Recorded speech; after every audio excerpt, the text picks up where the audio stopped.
Skills के बारे में। हमारी लाइफ में क्यों स्किल होनी चाहिए, हमारी लाइफ में कौन सी स्किल होनी चाहिए। हमारी लाइफ बेसिक टाइप पे 2 स्किल्स होती हैं, soft skills and hard skills. हमारी लाइफ में दोनों स्किल होंगी। सॉफ्ट स्किल वो है जो आपकी पर्सनालिटी को अच्छी बनाती है, और हार्ड स्किल वो है जो आपकी करियर ग्रोथ, जॉब में और आपके जो फील्ड है जिनमें आप इंटरेस्टेड हैं उनमें आपको मदद करती है। सॉफ्ट स्किल जो है बेसिक टाइप की कई प्रकार की होती हैं, लेकिन हम आज 14 प्रकार की सॉफ्ट स्किल की बात करने वाले हैं। पहली है self awareness. Self awareness is the ability to aware of your thoughts, feeling, action and how can improve।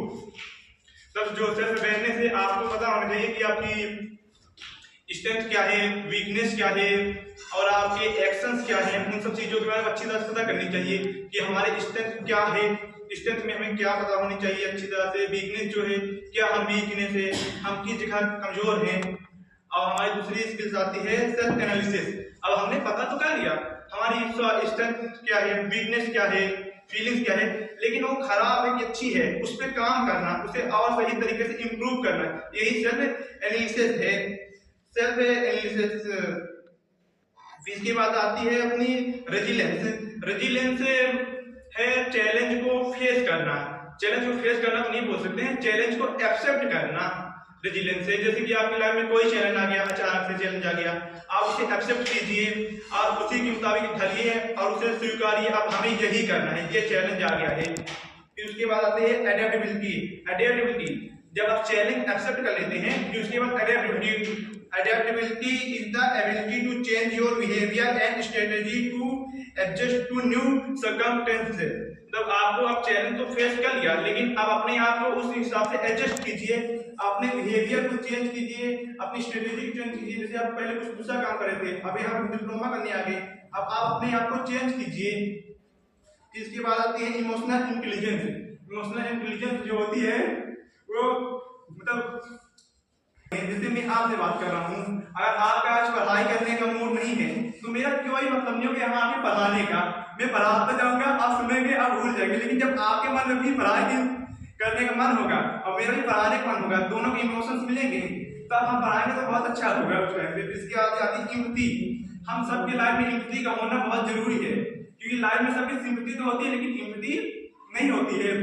Sympathy का मतलब होता है अगर आपके साथ कुछ भी हुआ है, आपके बारे में, आपके ऊपर तरस खाने से अच्छा में उस चीज को आप जगह पे खुद को रख के देखूं। जैसे आप जा रहे हैं रास्ते में, आपका पैर टूट गया, अब मैं क्या बोलूंगा, अरे भाई इसका भैंस का पैर टूट गया, इससे अच्छा मैं बोलूंगी अरे यार मैं भैंस की जगह होता, मैं यहाँ पैर टूटता तो मेरे कोई ना कोई मदद करता, मुझे तरस खाने जहाँ भैंस की गया पैर टूटे, उसे अपने साथ ले चलना चाहिए ना, अपने घर ले जाऊँ, पट्टी करूँ, अपने घर ले जाऊँ।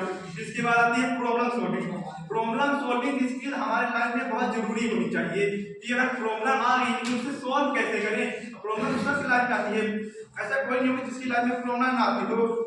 इसलिए हमें अपनी प्रॉब्लम सॉल्विंग स्किल को डेवलप करनी चाहिए और प्रॉब्लम सॉल्विंग स्किल पर काम करनी चाहिए। फिर उसके बाद आती है डिसीजन मेकिंग। अपने लाइफ में डिसीजन लेना बहुत जरूरी होता है, और सही डिसीजन और सही टाइम पे लिया जाए तब वो और भी ज्यादा जरूरी होता है। इसकी बात करते हैं मोटिवेशन। मोटिवेशन आप सब लोग जानते ही हैं, हम लोग कोई काम शुरू करते हैं, शुरू में बहुत मोटिवेशन होता है, लेकिन जब धीरे धीरे आगे बढ़ते हैं मोटिवेशन लूज हो जाता है, मोटिवेशन खत्म हो जाता है, फिर हम उस काम को बंद कर देते हैं। लेकिन ऐसा नहीं, मोटिवेशन लाइफ में बना रखना चाहिए। अगर आपके लाइफ में एक रीजन होगा और विजन होगा तो आपका मोटिवेशन कभी खत्म नहीं होगा। अगर आपके रीजन और विजन नहीं है तो आपका मोटिवेशन शुरू होगा, ऊपर जाएगा, फिर आपस नीचे जाएगा, खत्म हो जाएगा। इसके बाद आता है टाइम मैनेजमेंट।